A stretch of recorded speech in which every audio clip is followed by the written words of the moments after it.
Bienvenidos a un nuevo podcast de A Bote Pronto, como siempre a la narración, servidor Juan Corellano, hoy acompañado solo por Paula Carbonell, ya que nuestro buen amigo y compañero Javier Nacher se ha ido de vacaciones a Colombia, el maldito, está ahí en pantalón corto y manga corta, ahí en plena Semana Santa, aprovechando para irse a un buen viaje para los amigos de Colombia, ya sabréis que sí. Así que nada, hoy estamos yo y Paula aquí a la intemperie. ¿Cómo afrontamos este podcast, Bueno, te veo que estás controlando toda la realización, hay que decir que la está haciendo Juan, por lo que a ver qué puede pasar, qué no puede pasar. De momento todo controlado. Juan, te veo bien. Yo creo que sí, ¿no? Yo creo que sí. Tú, he de decir que vienes pagándole un poco las consecuencias de un fin de semana divertido, me has dicho. Sí, muy No guay. leeremos más de Vale, lo necesario, pero muy hasta ahí podemos divertido. leer. Sí. Ya 10 de está. 10, Juan. A partir de ahí, pues vamos a hablar en el podcast de hoy de sobre todo dos temas muy interesantes. El primero, vamos a desgranar un poquito la crisis del Sevilla, que ya sabéis que ha despedido a García Pimienta recientemente, ha encomendado a Caparrós, el siempre salvador del Sevilla, un poco la tarea complicada de salvar la temporada, así que vamos a hablar de qué es lo que ha salido mal en el Sevilla, muy criticado el propio entrenador García Pimienta, ya despedido, muy criticada la plantilla, muy criticado el director deportivo Víctor Horta por esos fichajes que ha hecho en los últimos 2 veranos y los consecuentes inviernos que ha habido también de por medio, criticadísima, ¿no? Lo siguiente, la directiva con Del Nido Hijo al frente, que cada día tiene menos crédito, no solo del consejo directivo, sino incluso sobre todo de la afición, que ya hemos visto en varios partidos cantando en contra de la actual directiva. Así que vamos a desgranar un poquito todo eso y ver qué es lo que está fallando en el Sevilla y sobre todo cómo se puede arreglar de cara al futuro para que el Sevilla vuelva a puestos europeos, que en principio entiendo que es el objetivo que siempre se marca. Y también hablaremos precisamente de Europa, en este caso de la Champions y de la vuelta de los cuartos de final que enfrentará Real Madrid-Arsenal y FC Barcelona-Dortmund. Dos cuartos de final, Paula, que a priori pues, no tienen mucha historia porque parecen partidos cerrados, pero ¿por qué no puede soñar ¿Por el qué Real no? Madrid con una remontada? ¿Por qué no? Hablaremos de los motivos para soñar que tiene el Real Madrid. Si alguien puede hacerlo, ya lo decían los propios jugadores, es el Real Madrid. Así que todo eso en el podcast de hoy. Empezamos, Paula, con el Sevilla. No está yendo en absoluto nada No. bien esta temporada. De hecho, vamos a ver un poco la última noticia, que es la destitución de García Pimienta, y un poco a partir de ahí desgranar qué es lo que está fallando en el conjunto hispalense. Destituido García Pimienta, que yo creo que Paula era un poco un secreto a voces ya, y Sí. se sabía que si el partido contra el Valencia no iba bien, prácticamente iba a ser su sentencia. Sí, un secreto a voces que a mí eso sí no me deja de parecer llamativo, ¿no? Yo creo que un poco por el mensaje que das, porque es un entrenador que traes el pasado verano, además un entrenador de un perfil muy concreto, con una apuesta de un proyecto también muy específica y un estilo de juego muy marcado, y que en septiembre además lo renuevas y ahora decides prescindir de él. Yo creo que muy condicionado también a que la temporada no está siendo buena, pero sobre todo a ese último mes de competición donde el Sevilla tiene 4 derrotas consecutivas, que si estaba antes en una mitad tabla, en ocasiones pudiendo mirar hacia arriba, pues aquí ha ido hacia abajo. Yo creo que, bueno, un poco para que no salten las alarmas, el club ha decidido prescindir de él. Vamos a ver una noticia de Estadio Deportivo, como sabéis, medio un poco de referencia a nivel deportivo en Sevilla, no de referencia, pero bueno, el que más se ocupa de la información del Sevilla y del Betis. Y aquí veis el titular que eligen en el día de hoy para arrancar un poco con su portada, que dice: Del Nido Benavente ataca de nuevo por el despido de García Pimienta. Que esto un poco engloba todo, ¿no? Sí. Porque es el antiguo presidente, padre del nuevo, atacando a la directiva por un despido francamente llamativo. En el subtítulo dice lo siguiente: para el expresidente, la renovación del catalán hasta 2027 y su posterior despido deja retratados a Del Nido Carrasco, el actual presidente, Víctor Horta y José Castro, el expresidente del Sevilla, resaltando que el Consejo de Administración ha perdido la confianza en todos ellos. Si seguimos bajando en la noticia, un poco lo que dice es: el Sevilla ha puesto fin a la breve e infructuosa etapa de Xavi García Pimienta en su banquillo. Su balance se resume en 9 victorias, 9 empates y 13 derrotas. Que estos números ya, Paula, un poco... nosotros es verdad que somos bastante de García Pimienta porque venía siendo el entrenador de moda la temporada pasada con el temporadón que hizo con Las Palmas, sobre todo la primera vuelta, pero estos números es que no hay quien los aguante. No, yo creo que es un poco lo que hace que se prescinda de él. A mí aún así diré que me parece llamativo también el poco margen y la poca confianza que se da, sobre todo cuando tú estás vendiendo de cara a tu afición que quieres apostar por un proyecto nuevo, por un entrenador que cambiaba, yo creo, un poco que era el Sevilla estos últimos años, ¿no? Que no es igual un estilo muy reconocible al Sevilla, pero tú decides apostar por ahí y al final en un año se acorta esto. Un García Pimienta que, bueno, con lo que vimos en Las Palmas, sobre todo, como tú dices, la primera mitad, le valió la oportunidad de ir a otro banquillo de la Liga Española. Sí que es verdad que, bueno, le ha venido, yo creo, un poco grande. Sigue en la noticia un párrafo interesante que dice: pese a ello y al hecho de sumar 4 derrotas consecutivas, que eran 4 derrotas, hay que aclarar, contra el Athletic, el Betis, el Atlético de Madrid y ahora el Valencia, o sea que son 4 equipos que juegan bien al fútbol, pero dice lo siguiente Estadio Deportivo: Del Nido Carrasco y Víctor Horta se pensaron seriamente la posibilidad de ofrecerle una nueva oportunidad ante el Alavés, es decir, el siguiente partido de Sevilla, darle una bala más todavía a García Pimienta. Yo creo que pesaba mucho ese momento que ahora repasaremos, en el que le renovaron de manera un poco sorpresiva, prácticamente con la temporada casi empezada. Al último tropiezo ante el Valencia le siguieron horas de conversaciones y meditación durante el pasado sábado, y finalmente en la mañana del domingo de Ramos el presidente y el director deportivo se convencieron de que el camino más sencillo era destituir al catalán, que se había quedado sin más apoyos dentro del Consejo de Administración desde ya algún tiempo, con Joaquín Caparrós de vuelta para tratar de apaciguar los ánimos en una afición hastiada, que volverá a protestar contra la cúpula directiva el próximo domingo de Resurrección. Ojo aquí porque con el clima que hay, probablemente en el próximo partido que haya del Sevilla, pues lo que decimos, un poco el ambiente va a ser muy, muy, muy complicado para gestionar. Entra Caparrós, que por un poco hablar de lo inmediato, Paula, pues bueno, Caparrós entiendo que es un poco pues el suena Mitchell de Sevilla, y ahora la tarea no sé cuál es, porque realmente están igual de lejos del descenso que de Europa, en una temporada en la que Europa iba a ser muy barata. Ahora mismo el Sevilla está a 7 puntos de un puesto europeo, que sería el octavo, y yo no sé si lo ves factible. No, a ver, es que yo creo que realmente en pocos tramos, pocos momentos de la temporada, alguien se creyó al Sevilla como para poder pelear por Europa. Yo creo que antes habían otros muchos equipos y que lo que se va a buscar con Caparrós es conseguir esa victoria que un poco te afiance la permanencia e intentar no sufrir. Yo creo que su misión va a ser esa, exigirle más. Creo que no es creíble. Pero ¿crees que, por ejemplo, una cosa que yo sí descartaría, crees que el Sevilla no tiene riesgo de descenso esta temporada? No. Con García Pimienta, pese a las 4 derrotas, tampoco lo consideraba. Yo creo que es más un poco una manera de con toda la polémica que hay alrededor del Sevilla en todos los niveles, tanto institucional como deportivo, al final te estás trayendo a un entrenador que es muy querido por la afición, que te lo van a aplaudir, que si Sevilla se descontento, traigo a Caparrós, que es muy querido, y un poco intentar calmar toda esa polémica que hay entre aficionados y directiva. Yo también creo que es un poco como en su momento el Barça hizo con Xavi, o con Koeman también en algunas épocas, o lo ha hecho, por ejemplo, el Madrid con Solari. Es la típica de poner a un exfutbolista como parapeto, sobre todo en un momento complicado para la presidencia, porque ahí sabes que, bueno, la gente va a ser un poquito más benévola, yo creo, con el entrenador. Vamos a ver la clasificación de la Liga, porque ahí, repasando un poquito cómo están las cosas, vais a ver rápidamente que, pues bueno, el Sevilla tiene francamente problemas, porque ahora mismo está...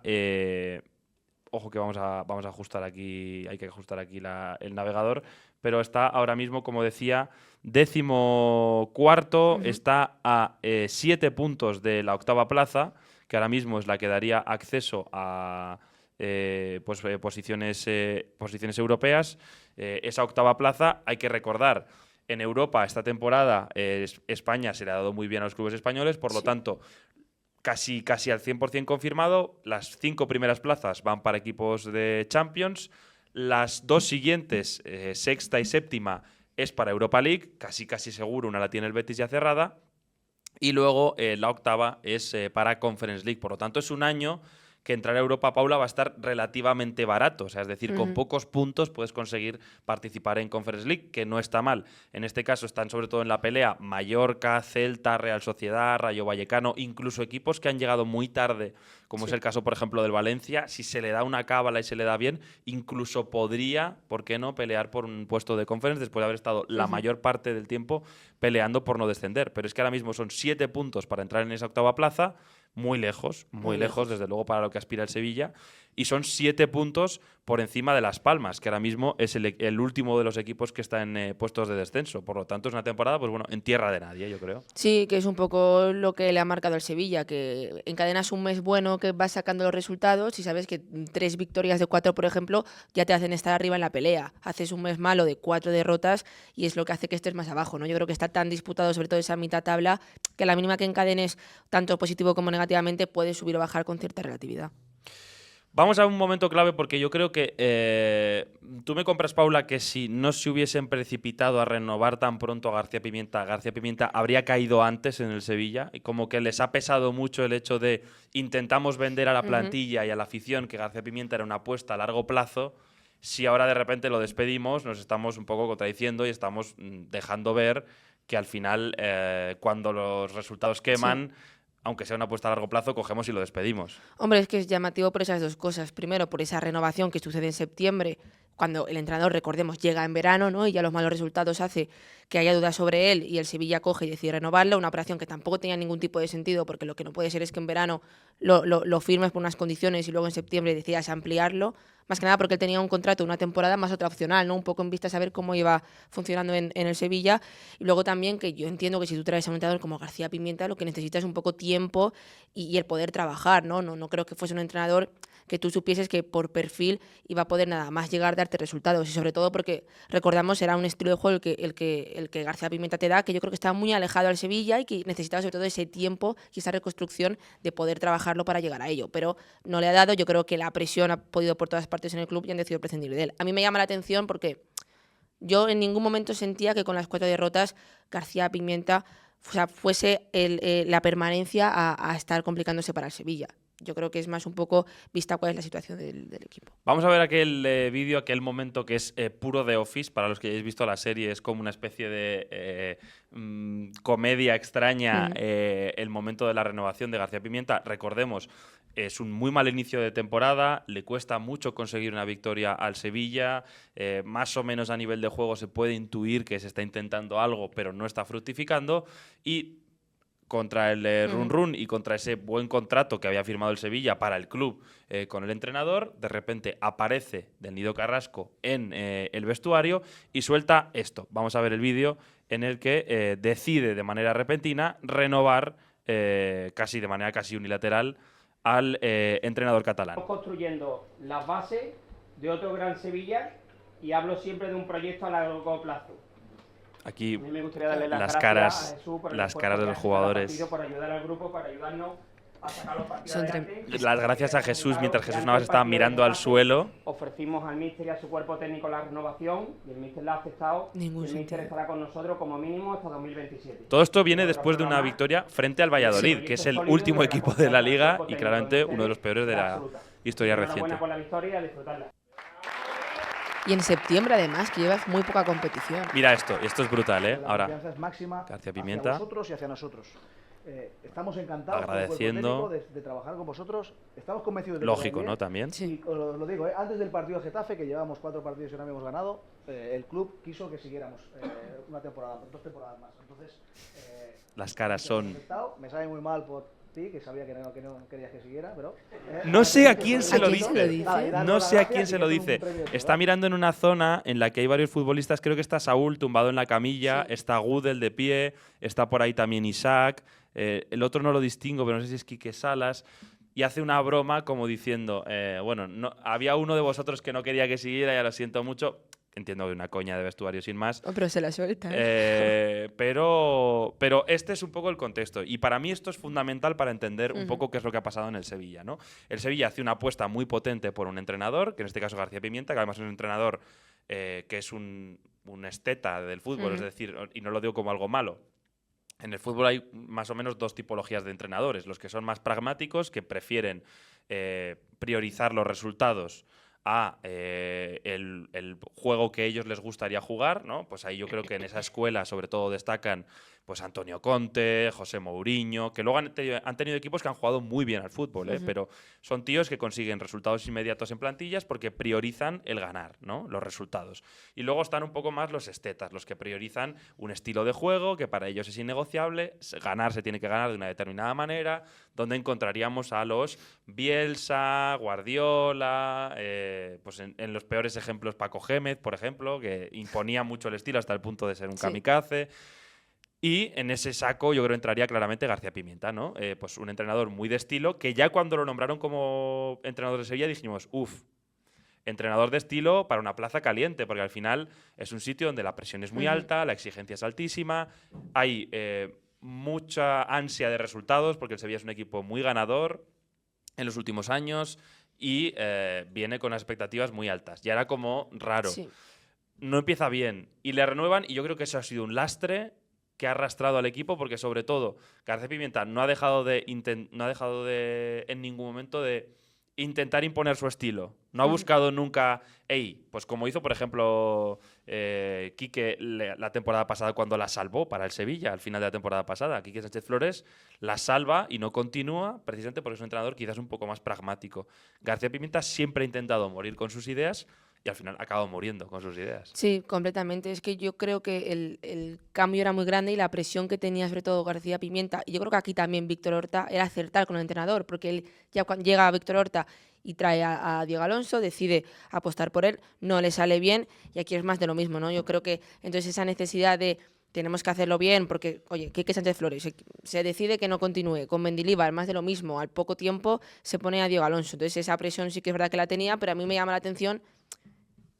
Si tú traes a García Pimienta es para darle tiempo, que yo entiendo que la temporada es muy mala y yo entiendo las quejas, pero también que lo destituyas en este momento de la temporada, espérate, finaliza la temporada y en todo caso, si crees que te has equivocado y que el rumbo del Sevilla no debe ser ese, pues prescinde de él, ¿no? Pero no a estas alturas, faltando lo que queda de competición. Yo estoy totalmente de acuerdo. De hecho, por repasar un poco, entrenadores en el Sevilla desde septiembre de 2022 son Lopetegui, Sampaoli, Mendilibar, Diego Alonso, Quique Sánchez Flores, García Pimienta y ahora Caparrós. Todo esto lo que te dice es, primero, no hay una dirección de club. O sea, porque los entrenadores no pueden ser más distintos entre sí.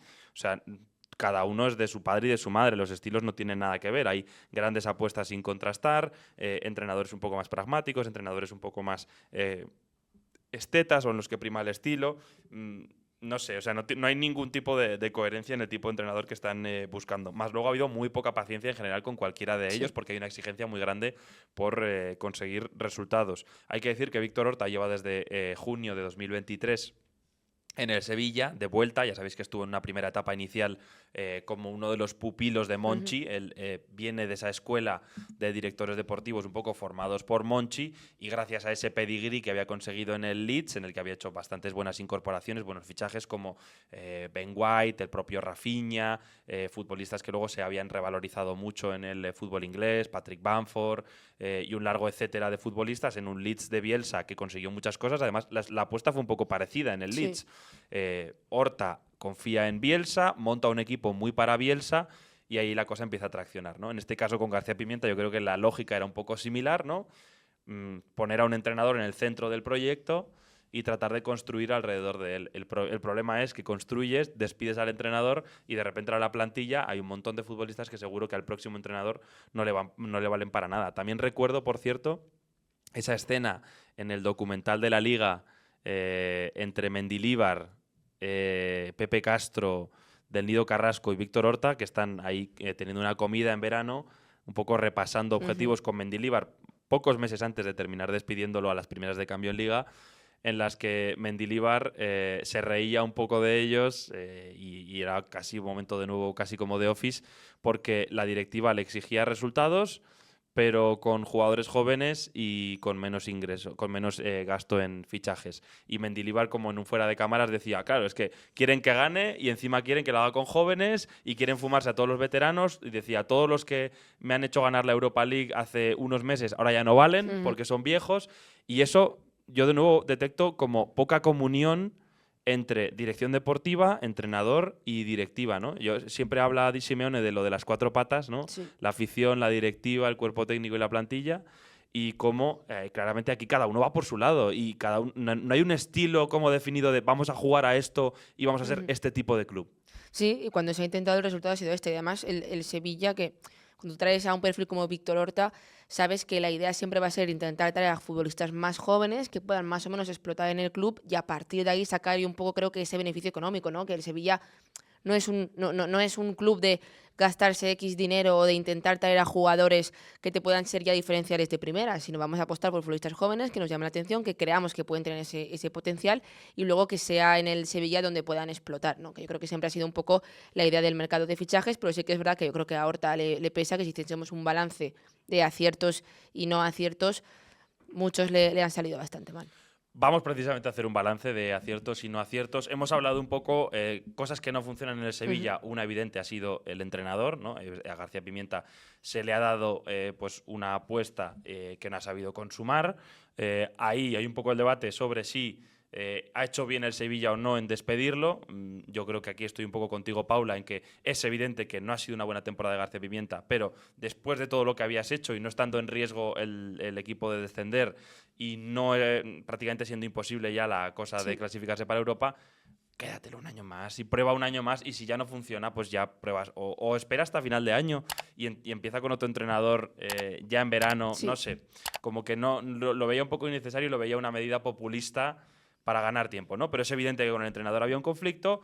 Otro foco muy criticado es el tema de la dirección deportiva, lo has mencionado, Víctor Horta, y los fichajes. Vamos a ver los fichajes en Transfermarkt que ha hecho Víctor Horta desde que llegó en verano de 2023 y evaluar un poco cuáles han funcionado y cuáles no han funcionado, porque probablemente la lista de los que no pues es demasiado larga. Aquí tenemos fichajes del Sevilla en la temporada 23-24. En pantalla lo estáis viendo en la típica lista de Transfermarkt, las altas y las bajas. Las que aparecen en azul son las de invierno. Vamos primero con las de verano. En verano de 2023, momento en el que entra el bueno de Víctor Horta a la dirección deportiva del Sevilla, se ficha a Loic Bade por 12 millones de euros. Operación redonda. Sí. O sea, me pareció fichajazo. Loic Bade hoy en día vale mucho más. Líder del Sevilla, un capitán en el campo, el mejor defensor del Sevilla. Esté bien, ¿no, Paula? Sí, yo creo que es uno de los grandes aciertos, porque es además un jugador que va a tener mercado en verano, que ya la temporada pasada, el verano pasado, la Premier ya preguntó bastante por él y que ya simplemente por el rendimiento que ha dado y lo que costó ha sido un completo acierto. Djibril Sow del Eintracht por 10 millones de euros. No me parece un fichajazo, pero bueno, no me parece una pasta gansa. O sea, 10 millones de euros tampoco me parece una cosa como un desfalco. No, creo que no ha terminado de cuajar, pero bueno, ¿a ti qué te parece Sow? Coincido un poco. Creo que sí que es verdad que para ser el Sevilla es una inversión importante, pero bueno, creo que se ha quedado un poco en tierra de nadie ahí con Sow. Otra operación del verano de 2023. Dodi Lukebakio, fichado del Hertha de Berlín por 10 millones de euros. Para mí, otra como la de Bade, súper buena operación. Súper buena. Por 10 millones de euros, hoy en día Lukebakio lo venderías por 50 seguro. Sí, y más el rendimiento de esta temporada. Sí. Ahí lo que gastaste ya lo recuperas. Adrià Pedrosa lo ficharon libre del Español, que de nuevo me parece una buena operación por llegar gratis. Sí. Nyland, que ahora mismo es el portero titular libre del RB Leipzig.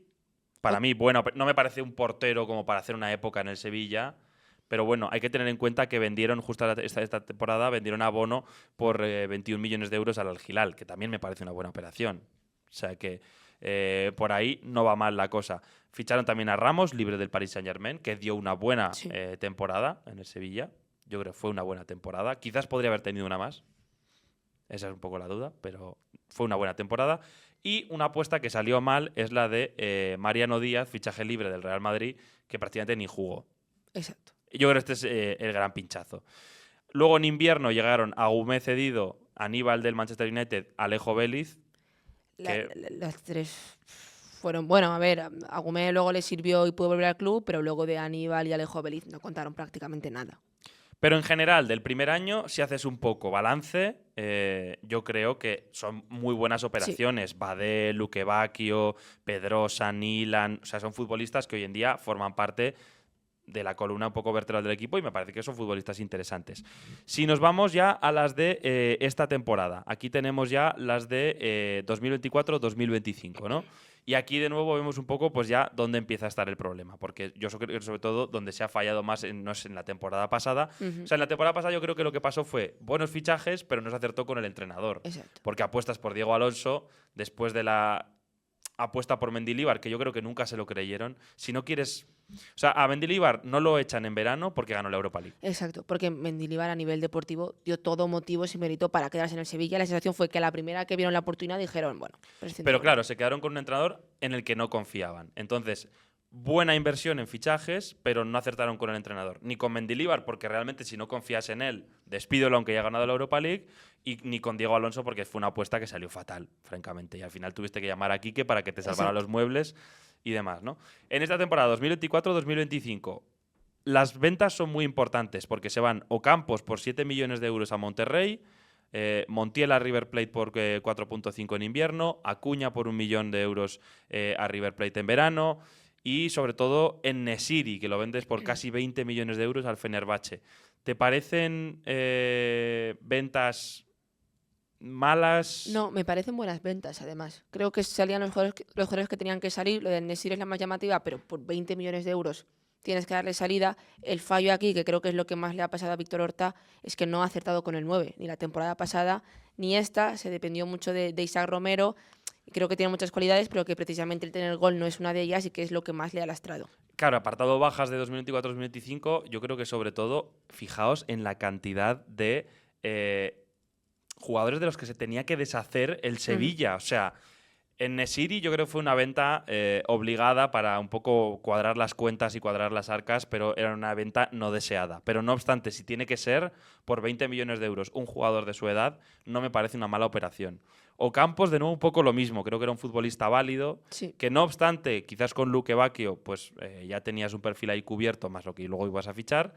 No me parece una mala venta, pero es que luego Montiel, Acuña, Lamela, que se fue gratis, Oliver Torres, que se fue gratis, Oscar, Delaney, Agustinson, Joan Jordan, que lo dejas irse cedido, Jan Usa, que lo dejas irse cedido, Rafa Mir, que lo dejas irse cedido. O sea, la cantidad de futbolistas que tenía el Sevilla, de los que se tenía que deshacer, que además cobrarían todos una pasta, pero una pasta, y que los tenía ahí muertos en el banquillo, que no los usaba.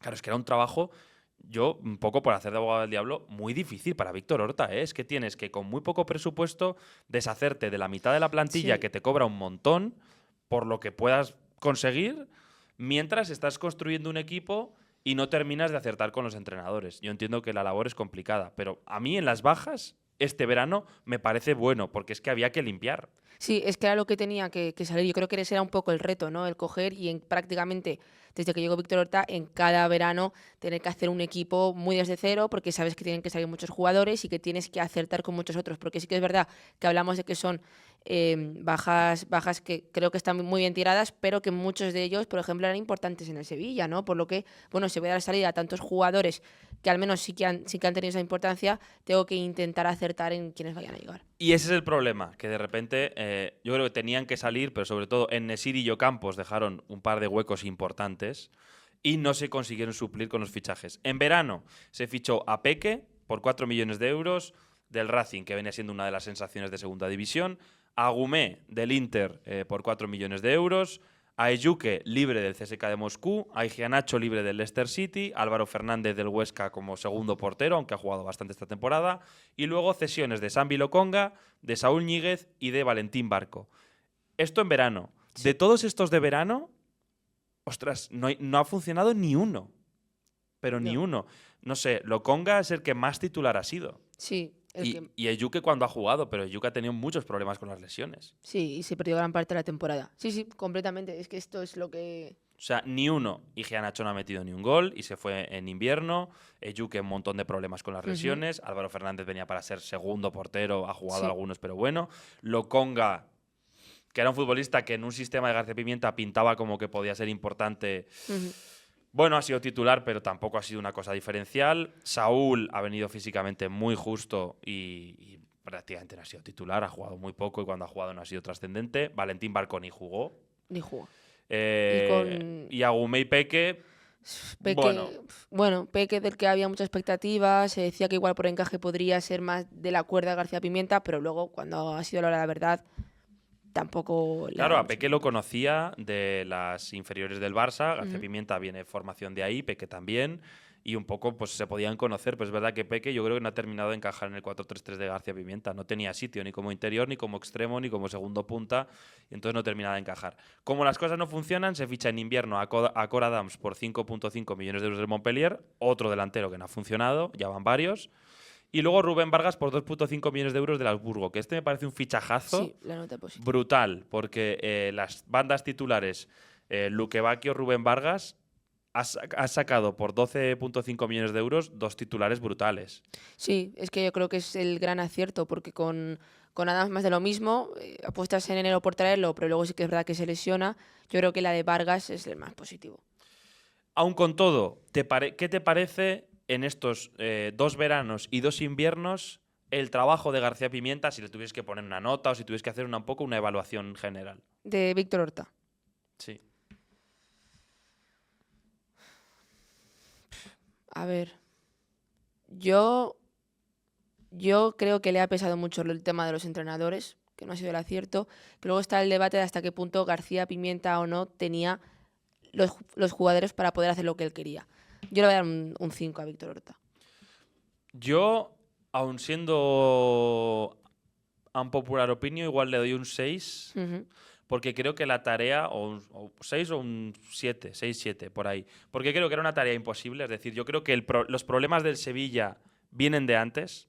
Sí. O sea, los problemas del Sevilla, para mí, el Sevilla está pagando ahora las consecuencias de los excesos en los últimos veranos. Es decir, el Sevilla, cuando empezó a fichar mundialistas como Montiel, Acuña, o empezar a dar salarios desorbitados a muchos de sus futbolistas, ahí fue cuando empezó a abandonar el modelo que le había llevado al éxito, que era fichar barato, vender caro y desarrollar talento, que era el modelo un poco también Borussia Dortmund y otro tipo de equipos que le había dado todo el éxito en sus últimos años recientes. Lo fue abandonando porque se vio que tenía posibilidades, sobre todo un año con Lopetegui, de pelearle el título de Liga al Real Madrid en algunos momentos, y se tiró la casa por la ventana.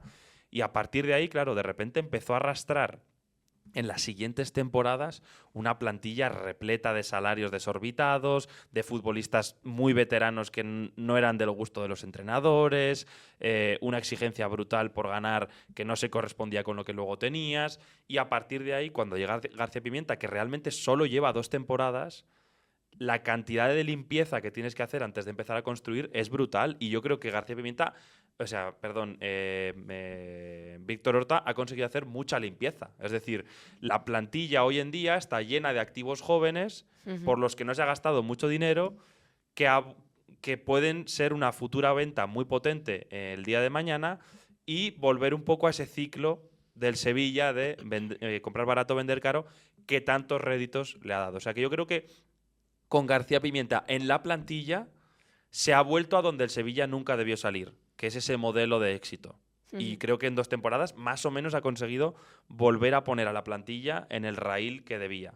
Pero es verdad que ha tenido que pagar el peaje de perder calidad por el proceso, es decir, la plantilla, como esa renovación era necesaria, necesariamente es peor. Y sobre todo donde creo que ha pinchado mucho es con los entrenadores. Creo que ha habido muchos bandazos con los entrenadores y al final eso es lo que te da una estabilidad dentro del equipo, no tanto los jugadores.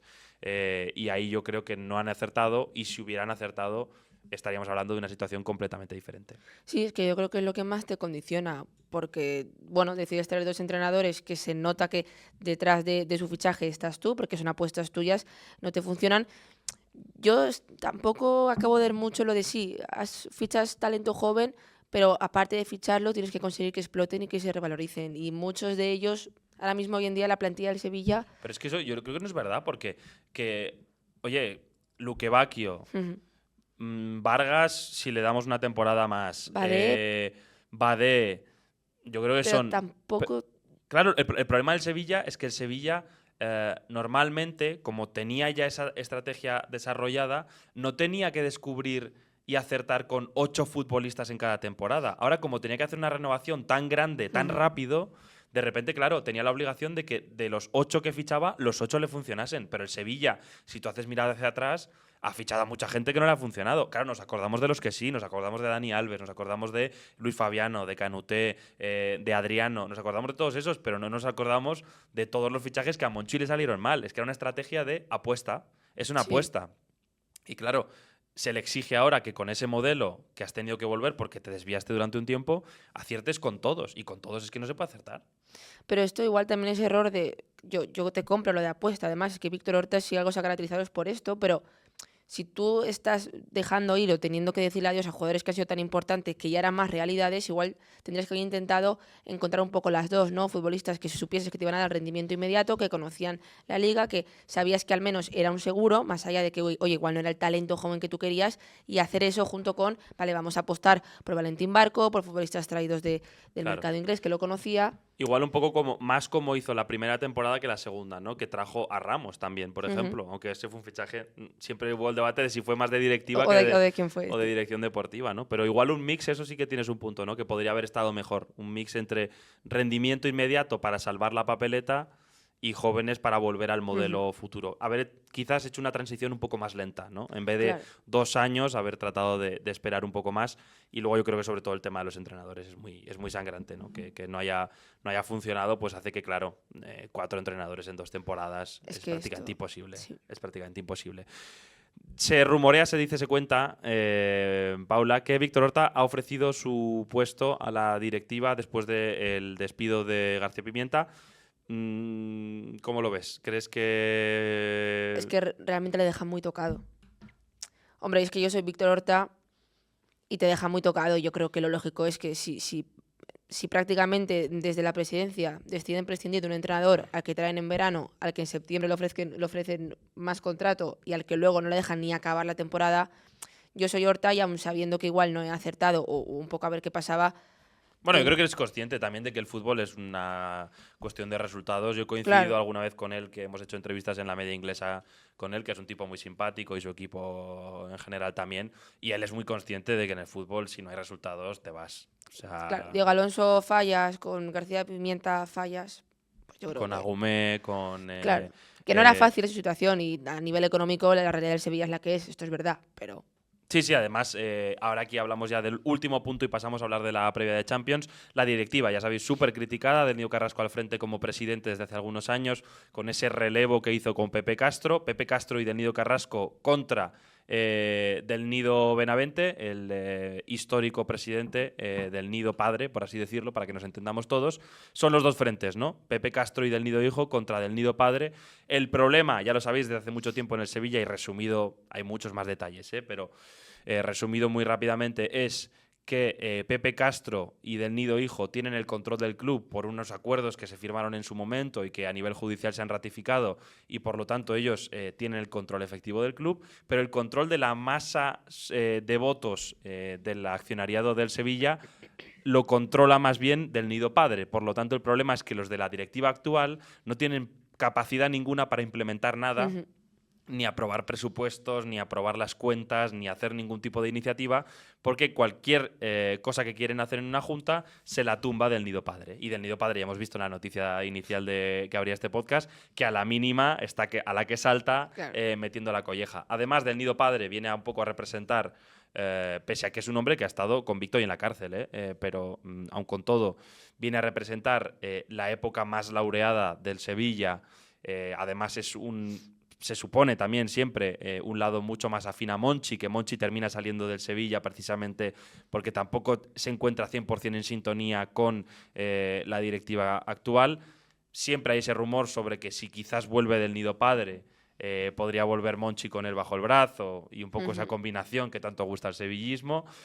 Y ahí está un poco la pelea. Yo creo que en los próximos meses del Nido Padre va a seguir plantando pelea a la actual directiva, y yo creo que es cuestión de tiempo que en algún momento el Sevilla tenga que plantearse cómo se resuelve este entuerto institucional, porque al final yo creo que sobre todo la inestabilidad que vemos sobre el campo es un poco una consecuencia de la inestabilidad brutal que lleva viendo el Sevilla en los palcos y en la directiva desde hace tantas y tantas temporadas, ¿no? Que el sevillismo esté en guerra abierta en cada junta directiva no beneficia en nada al club, y eso al final se ha acabado trasladando al campo, ¿no? Con un abandono progresivo de de la política de fichajes que le había llevado al éxito, con un poco el abandono de las esencias que había sido siempre a nivel deportivo el Sevilla. Y yo creo que ahora mismo es algo que el sevillismo se tendrá que tratar un poco, digo, el sevillismo como los directivos que están encargados de ello tendrán que pensar en qué es lo mejor para el club, sobre todo la presente directiva, me da a mí la sensación, porque además a nivel de límite salarial ha sido escandaloso en los últimos años, es uno de los peores, si no el peor límite salarial de toda la liga, a nivel económico completamente ahogados, a nivel deportivo en tierra de nadie, un entrenador tras otro, una plantilla que no convence, un director deportivo al que también están pidiendo que se marche. Prácticamente no hay nada que funcione en el Sevilla ahora mismo y el cambio tiene que empezar desde la directiva probablemente. La presión social va a ser insoportable en los próximos meses, como es lógico porque la gente está muy, muy caliente.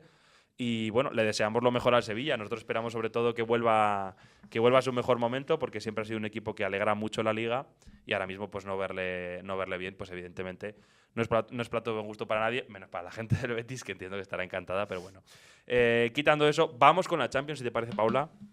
Previa de Champions, empezamos con, como no podía ser de otra manera, el Real Madrid. El Real Madrid y su querido Bernabéu vuelven a encontrarse en una vuelta de la Champions, en este caso cuartos de final, y recordamos que el resultado de la ida, para el que viva en Marte y nos haya enterado, fue de 3-0. Le metió 3 goles, como 3 soles, el bueno de el Arsenal, con 2 charros increíbles de Declan Rice y uno de Mikel Merino, que dejan la eliminatoria casi imposible, y es de ese casi de lo que vamos a hablar, Paula. Este fin de semana, Ancelotti rotó un poquito, ganó por la mínima el Madrid frente al Alavés en un partido lleno de patadones y con un Mbappé que se fue expulsado. Pero no debatiremos sobre eso, sino sobre la Champions, que es lo que nos ocupa. ¿Puede el Real Madrid conseguirlo? ¿Tú qué crees? ¿Tú qué crees? Mójate. No, para mí no. Ahora, si creo que un equipo lo puede hacer es el Real Madrid. Esto también Esta sería la madre de todas las remontadas, hay que decirlo. Sí. O sea, yo creo que sería ya el nivel, Juan. Nivel prácticamente imposible, porque sobre todo yo no estaba tan de acuerdo cuando estábamos en el podcast anterior comentando un poco el partido y cómo se desarrolló la ida. Vosotros, tú y Nacha sobre todo, comentabais que habíais visto al Madrid muy superado. A mí me pareció un partido en el que, dentro de los muy malos partidos que ha hecho el Real Madrid, no fue el peor. No fue el peor. Y que creo que al final la diferencia la hicieron 2 goles increíbles y una actuación individual de un futbolista superlativo como es Declan Rice, ¿no? Pero que no lo vi tan superado. Y yo sobre todo creo que el Arsenal en Europa hacía mucho tiempo que no se veía en estas. O sea, está a un paso de plantarse en unas semifinales, un equipo que le ha costado horrores volver a ser un equipo competitivo en la Champions. Y un poco el miedo escénico aquí es donde entra en juego. Y yo creo que es, si tenemos que hablar de remontada, si el partido se juega como futbolísticamente está previsto que tenga que jugarse, el Madrid está fuera de la Champions. Es decir, siguiendo la lógica futbolística, el Arsenal es un mejor equipo a nivel colectivo, aunque a nivel individual sea peor. Y si todo sigue la lógica que vimos en la ida, el Madrid es imposible que le meta 3 o 4 al Arsenal, futbolísticamente. Pero la Champions no solo va de fútbol, porque no es una liga regular, también va de emociones y de cómo gestionas esas emociones. Y yo creo que en el lado emocional es donde veo al Arsenal un poco más vulnerable y es lo único que creo que a lo que puede agarrarse el madridismo. Sí, yo creo que a eso y a cómo salga el Real Madrid en el comienzo del partido. Creo que ahí va a ser la clave. Si en el primeros 20 minutos el Madrid consigue marcar un gol, yo creo que aquí coincido que al Arsenal en el Bernabéu o el escenario de partido le va a empezar a pesar mucho. Te han marcado ya el primero, sabes que solo son 2 y empiezas a dejar espacios donde no tocan, tienes a un Mbappé inspirado. Yo creo que ahí entonces el Madrid también se va a crecer, el Arsenal se va a decrecer. Y ojo, porque yo con un 1-0 comienzo el partido, yo ahí, Juan, no lo veo tan imposible. Esta semana ha sido un poco divertida desde un poco mi punto de vista, que vivo el madridismo desde fuera, por lo menos, y sobre todo a través de mis amigos más cercanos, que muchos son del Madrid y tal. Y me ha hecho mucha gracia cómo el ciclo del madridismo, ¿no? En primer lugar es negación de "buah, imposible, tal, no hay ninguna posibilidad". Y poco a poco se han ido calentando durante los días. Claro. Y ya hoy estamos a lunes y ya siento un poquito el chup chup. Ya siento a la gente diciendo, no dicen que van a remontar abiertamente, pero ya se siente ese, lo vamos a pelear. ¿Por qué no? Claro. Lo vamos a pelear. Y yo creo que ahora mismo ese es un poco el sentimiento imperante en un Real Madrid, que de nuevo, pues el fin de semana es verdad que es un partido un poco condicionado por la expulsión de Mbappé, pero volvió a sufrir contra un equipo teóricamente inferior como el Alavés, cosa que viene siendo la tónica habitual en los últimos partidos. Sufrió contra el Villarreal, sufrió contra el Rayo, sufrió contra el Alavés, sufrió contra, no me acuerdo, creo que era no me acuerdo qué otro rival, pero vamos, le iba pasando muchos partidos. Y como tú decías, yo creo que un arranque potente es lo único a lo que se puede agarrar el Real Madrid. Marcar en los primeros 15-20 minutos. Sí, yo creo que sobre todo va a ser eso, porque coincido que en la ida, pese a que para mí el Madrid sí que fue superado, lo cierto es que tuvo ocasiones, ¿no? Y que Mbappé tuvo al espacio un par de ocasiones mano a mano que en otras circunstancias, si Mbappé te marca eso, el partido hubiese cambiado bastante. Claro, yo creo que, o sea, mi instinto un poco me dice que el Real Madrid esta vez me parece una cosa prácticamente imposible. Si consiguiese la remontada, me parecería de verdad una de las remontadas de la historia de la Champions. Porque además veo que el Arsenal es un equipo muy bien trabajado a nivel colectivo, es un muy buen equipo. Pero sí que también creo que el Madrid va a tener opciones seguro. Es decir, es extraño el partido en el que el Madrid no tiene ninguna opción de correr, porque eso implicaría que el Arsenal ha hecho todo perfecto. Y hemos visto en la ida como un simple resbalón es motivo suficiente para que Vinicius, Mbappé, Rodrigo, Bellingham consigan correr, que al final es donde son más peligrosos. Y yo creo que eso va a estar. Es decir, el Madrid va a tener sus opciones y ellos lo saben. A partir de ahí es ver cómo las aprovecha y ver cuántas tiene, ¿no? Porque si es un vendaval, pues evidentemente el Arsenal tiene muchas papeletas de irse fuera, pero ahora hablaremos también un poco de cómo tendría que plantear el partido el Arsenal si fueses tú, Arteta, que me parece la gran incógnita. ¿Cómo va a salir el Arsenal? Porque el Madrid no tiene plan B, o sea, lo único que va a salir es a arrollar y a marcar los primeros 15-20 minutos, ¿no? En cuanto a futbolistas del Real Madrid, rotaron en el fin de semana Vinicius, Bellingham y Modric, que no jugaron de titulares. Y luego hay que recordar también que en el centro del campo va a haber seguro movimiento porque Tchouaméni vuelve después de cumplir sanción en el partido de ida y el que no estará es Camavinga, que terminó expulsado el partido de ida de la Champions frente al Arsenal, y por lo tanto todo apunta a que el centro del campo va a ser Tchouaméni y alguien, en este caso o Modric o veremos Ceballos, porque ha vuelto a jugar y pues puede ser que tenga minutos frente al Arsenal. ¿Cuál es el 11 o cuáles son las cosas que tú pondrías en el menú del Real Madrid contra el Arsenal? También está la opción de Valverde en el centro del campo. Que no es mi favorita, Yo creo que no lo va a hacer. Yo Viendo un poco el partido de Martinelli en la ida, sin ser el Martinelli más inspirado del mundo, ya se vio que aquello es un riesgo. Sí, no, completamente.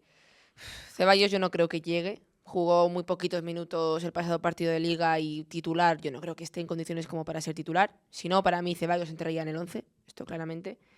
Entonces yo imagino que jugará Modric. Tchouaméni vuelve, Modric ahí. Es que no sé, o sea, yo por ejemplo tengo dudas. Si estuviese Camavinga, no vería tan descabellado que Ancelotti hiciese Valverde lateral derecho, Camavinga lateral izquierdo, centrales Asensio y Rüdiger, centro del campo Tchouaméni, Modric. No me parecería descabellado. A mí tampoco, y me gusta, pero no ha hecho mucho Ancelotti lo de poner a Camavinga lateral izquierdo esta temporada. No está, no obstante, o sea que no va a poder tener la opción. El lateral izquierdo no tengo ni idea de qué va a elegir. No tengo ni idea. No tengo ni idea de si va a ser Fran, no tengo ni idea de si va a ser Alaba. Alaba salió en la foto porque hizo una de las faltas que luego marca Declan Rice. Yo pondría a Fran. Yo también pondría a Fran García. Y luego en el centro del campo yo creo que va a ser Tchouaméni, Modric, si no llega a Ceballos. O, como mucho, es Tchouaméni, Ceballos, si quiere forzar a Ceballos porque es una hora o nada, ahora o nunca, y se la juega con Ceballos a riesgo de que se pueda romper. Exacto. Yo creo que hará Tchouaméni, Modric, entiendo. Veremos un poco cuáles son las alternativas en cuanto al partido del Arsenal. Porque lo decíamos, el partido y el planteamiento del Real Madrid no tiene mucho misterio, ¿no? Salir con todo, a tratar de hacerle un gol pronto al Arsenal y jugar con el factor psicológico y el factor miedo. En cuanto al Arsenal, el otro día en el postpartido, Mikel Arteta dijo: saldremos como hoy a tratar de dominar el partido y a tratar de ganar el partido. Un poco mentalidad de nada ha cambiado, el partido de ida nos olvidamos y vamos a ganar y a dominar. Que es en lo que entiendo que el Arsenal al final es un equipo que se siente cómodo siendo protagonista, dominando y ganando. No obstante, es el segundo clasificado de la Premier League y un muy buen equipo.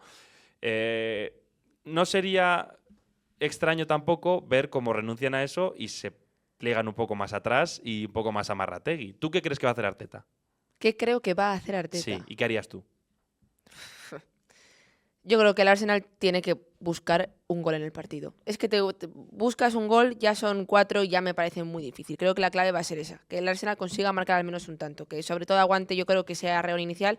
A mí no me extrañaría ver sobre todo minutos principales el Arsenal dando un pasito atrás, pero tampoco nos engañemos, a la mínima que pueda van a tener la pelota, van a meter ese ritmo más y yo creo que intentarán tener ahí el control del balón. Fíjate que yo creo que el Arsenal va a jugar el partido como si no existiese el de la ida. Me da la sensación de que Arteta va a ir valiente y va a decir, no, yo si en la ida le metimos 3, ¿por qué yo tengo que cambiar nada? Y creo que lo otro sería un error para el Arsenal. Es decir, el hecho de decir, como llevo 3, me cierro atrás y trato de no conceder y me olvido de lo que me hace ser el equipo que soy. Yo creo que el Arsenal va a salir a presionar al Real Madrid como lo hizo el otro día, con Luis Kelly jugando por dentro como lo hizo el otro día, tratando de tener el balón como lo hizo el otro día y tratando de dominar al Real Madrid. Yo creo que el Arsenal va a hacer el mismo partido que en la ida. Me da la sensación. O por lo menos en teoría. Ahora, como se coma un gol en los 15 primeros minutos, igual se le olvida el plan que tiene y es que ya es luz de emergencia. Y es que mira esa eliminatoria del City cuando Guardiola decidió renunciar un poco a todo lo que era y decir, pues mira, aquí nos encerramos y a ver cómo marcan entonces goles. No lo sé, yo creo que Arteta apostará por lo mismo. Sí que creo que igual un pasito atrás lo da, pero que va a intentar tener la pelota, va a intentar el control del partido y que ahí, a partir de ahí el Madrid, más allá de ese impulso inicial, como no le salgan las cosas, tiene pocas cosas que ofrecer. Veremos si hay remontada del Real Madrid. Vamos a hablar rápidamente y muy breve del Barça, que ya lo tiene prácticamente hecho después de un resultado apabullante en la ida frente al Borussia Dortmund. Lo más probable es que haya rotaciones de Hansi Flick. En cuanto a novedades físicas, el otro día Cubarsí descansó en el partido contra el Leganés. Hubo alguna pequeña rotación. Se produjo la lesión de Alejandro Valde en la primera parte, que tiene una lesión distal del bíceps femoral y se perderá casi con total seguridad la vuelta y veremos la final de Copa del Rey. Valde, que está teniendo varias historias con las lesiones. Además, por ahí, en esa misma zona de bíceps femoral, isquios, un jugador muy potente, muy agresivo en la arrancada y probablemente pues por ahí le viene el tema de los problemas físicos de las lesiones. Gerard Martín, yo creo que será a cargo de esa zona, que a mí me parece un bajón de calidad, notable, lo diré, pero bueno, no es el bajón más grande que hay en posiciones en el Barça, pero sí, es pero un bajón. Pues es verdad que es un jugador que dio mucho de menos a más, ¿eh? Yo los primeros partidos que le vi... Muy dudoso, sí. Muy dudoso, en ataque apenas sumaba y luego defensivamente dejando muchos errores atrás, pero también creo que ha crecido mucho y que dentro de lo que es la baja de Valde, bueno, es un bajón, pero creo que cumplirá y que estos últimos partidos ya ha demostrado que puede al menos cumplir y no desentonar. Y por último está la novedad de Dani Olmo, que ya vuelve un poco con el alta a las convocatorias. Y veremos si juega él o juega Fermín, que está jugando muy bien en los últimos partidos. Y bueno, yo creo que en general va a haber poco jugador forzado para esta eliminatoria y bastante rotación en general, aun teniendo en cuenta que es un partido de Champions, pero creo que el Barça no va a arriesgar mucho. Yo coincido en lo mismo. Yo creo que aquí no hay dudas tampoco de qué partido va a plantear el Barça. El mismo que en la ida, pues en la vuelta. Mismo estilo, misma idea. A ver si rotan y hasta qué punto. Yo, por ejemplo, pues creo que Rafinha jugará, que Lamine jugará. No sé si igual entrará Ferran o no, por ejemplo, ahí. Y igual también mantiene lo de Fermín, porque aunque el otro día, bueno, en el último partido de Liga fue titular, pero también me extrañaría que no le dé la oportunidad a Gavi, por ejemplo. Yo creo que... Veremos, pero lo tiene prácticamente hecho el Barça, así que la mejor de las suertes a los equipos españoles en la Champions. Y vamos ya con el barro, porque hoy Paula Carbonell ha hecho los deberes y me trae un pequeño debate. Vamos allá. Paula, el barro, ¿qué me traes? ¿Qué me traes para el día? El otro día se te olvidó. Sí. Y te lo afeé, te señalé. Me señalaste además. Y hoy ha respondido. Sí, hoy he respondido en un avión, ¿no? De vuelta a Madrid, pensando de qué le traigo yo a Juan para debatir en el barro. Pero lo tengo. A ver, es un debate que creo que igual puede ir para un poco a largo, pero que creo que tiene bastante barro y que será interesante ver sobre todo qué opina la gente, porque creo que aquí a ti te coge especialmente como director de este proyecto y a la gente que consume internet también. Otra vez medios de comunicación. No te apetecía medios de comunicación. No, dale. Es barro. Sí, no, eso es barro. Venga, barro. Dale. Hay mucha polémica últimamente en YouTube en general y también en YouTube Fútbol acerca de que se repite constantemente el mismo tipo de contenido en distintos canales. Formatos, cosas y demás. Total. ¿Hasta qué punto esto es ¿Problema de los creadores y periodistas o problema de la gente que realmente cuando le ofreces algo distinto lo consume o no lo consume? Qué interesante, ¿eh? Es un debate interesante, es un debate chulo. Puede dar para largo. Vale, por ponerle nombre al tema, es un poco estos formatos de tier list, opiniones impopulares, etcétera, etcétera, etcétera, ¿no? Formatos que prácticamente hacemos todos los que estamos en YouTube y que no es casualidad que los hagamos. Mi experiencia como persona que casi toda su trayectoria profesional se ha dedicado a hacer contenido para YouTube y para redes sociales es que la responsabilidad es un poco compartida. Vale. Esa es mi opinión. Y me explico.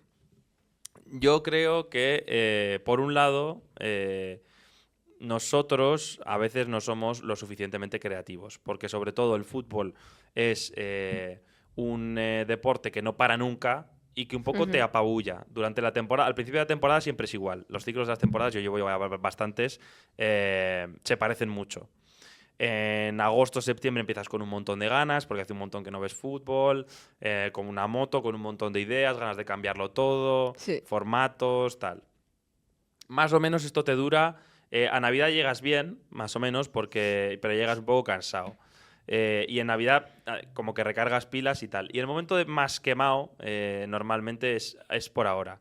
Febrero, es tu pico más quemado, Juan. Febrero, marzo es normalmente cuando más quemado estás en la temporada porque partidos entre semana todo el rato, competiciones europeas, jornadas intersemanales y 1000 historias. Y ya vienes un poco como que has descansado de Navidades, pero tal. Entonces, como creador, normalmente te cuesta ser imaginativo y al final este tipo de formatos son un recurso muy fácil para poder seguir haciendo contenido. Además, te da para hablar de muchos temas. Y yo creo que no hay que censurar hacerlos, o sea, yo creo que está bien hacerlos, pero sí es verdad que a veces abusamos, porque es un recurso fácil de, oye, pim pam pum, lo hago. Entonces, falta de creatividad por parte de los creadores, 100%. 100%. Nos copiamos mucho entre todos y tiramos demasiado de recurso fácil. Sí. Yo creo. Pero, si tiramos tanto de recurso fácil es porque vemos que funciona. Y es decir, yo creo que hay un sesgo que nos influye mucho a la hora de optar siempre por este tipo de contenidos tan repetitivos, y es que vemos que a la gente les gusta, tienen mucha interacción, tienen muchas visualizaciones y al final nosotros tenemos que ganarnos la vida. Nos ganamos la vida, cuanto más visualizaciones tengamos y demás, pues mejor nos va a ir, más dinero ganamos, etcétera, ¿no?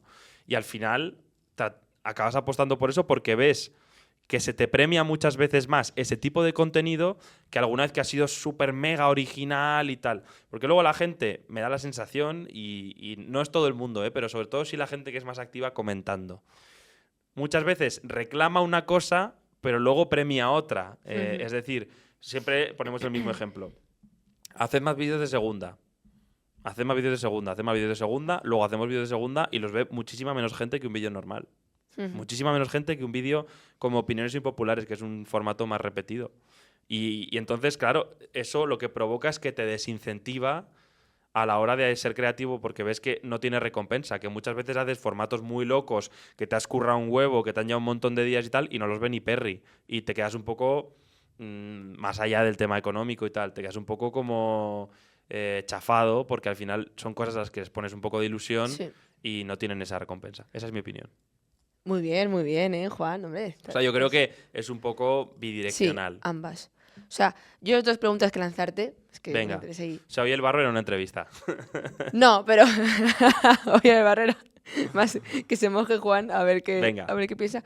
¿Crees que luego sí que es verdad entra el factor de que igual YouTube como plataforma solo premie cierto contenido? 100%. O que, vale, ¿hasta qué punto crees tú que esto es cierto o no? Es el tercer factor que iba a decir, que por un lado estamos los creadores que no somos lo suficientemente creativos y eso es 100% nuestra responsabilidad. ¿Pero tú ves que la gente responde cuando uno es creativo? Pero cuando un formato es chulo y a la gente y ves que el contenido es bueno, a la gente le mola. Y eso yo lo he vivido muchísimas veces desde que empecé a trabajar en la media inglesa, que sobre todo, por ejemplo, creo que Nacho o Ili son dos tíos muy creativos que han hecho formatos muy guays como pues Mítico, el de las guías prácticas o cosas así, y la gente ha respondido porque al final la gente ante un buen contenido, un buen contenido siempre sabes que va a funcionar. Y además lo notas, cuando lo grabas dices, es que esto va a funcionar seguro, porque es que está muy guay, está muy divertido, a la gente le va a resultar muy entretenido, seguro, o sea, siempre. Entonces, por un lado, seguro no somos lo suficientemente creativos. Por otro lado, creo que la gente a veces premia poco los contenidos más originales, que esto es lo típico. Nadie ve Gran Hermano cuando hablas con la gente, pero luego Gran Hermano ha sido líder de audiencia un montón de años en la tele. Esto pasaba, lo típico de... No, la isla de las tentaciones, por favor, nadie qué veía mamarrachada. Sálvame, nadie tal, todo el mundo criticaba. Pero todos líderes de audiencia. Entonces, algo no cuadra, ¿no? Pues en YouTube sigue pasando lo mismo. Y luego también creo que pasa mucho que las plataformas premian según qué tipo de contenidos, ¿no? Y YouTube... Está claro que tienes que pasar por el aro de YouTube y YouTube hay vídeos que le gustan más y YouTube vídeos que le gustan menos. Al final, hoy en día, el consumo de vídeos, prácticamente no el 100%, pero un porcentaje súper alto, es de las recomendaciones de YouTube. Es decir, tú dependes de que un vídeo, el algoritmo de YouTube lo enseña a más gente. Si no lo enseña, es como un vídeo enterrado que es casi imposible que llegue a gente diferente que no sean los más acérrimos de tu comunidad. Y entonces, 100% esto influye muchísimo. Influye también a la hora de cómo creamos contenido, ¿no? Porque como ya sé que esto funciona y lo otro no, pues este tipo de ideas me las censuro mentalmente porque ya sé que YouTube me las va a machacar. Yo creo que YouTube premia muy poco la originalidad, la verdad. Es una plataforma que premia el sota caballo rey y ya está. Por eso, no solo nosotros, sino le pasa a Ibai. Ibai con MrBeast y toda esta gente, todos los vídeos son iguales hoy en día. El tío más fuerte del mundo contra no sé qué, me como el bocadillo de no sé cuántos. Es que todos los vídeos son iguales de YouTube hoy en día, francamente. Pues interesante debate. Con esto cerramos. Os leemos en comentarios qué opináis al respecto. Y nos vemos en el siguiente podcast. Chao.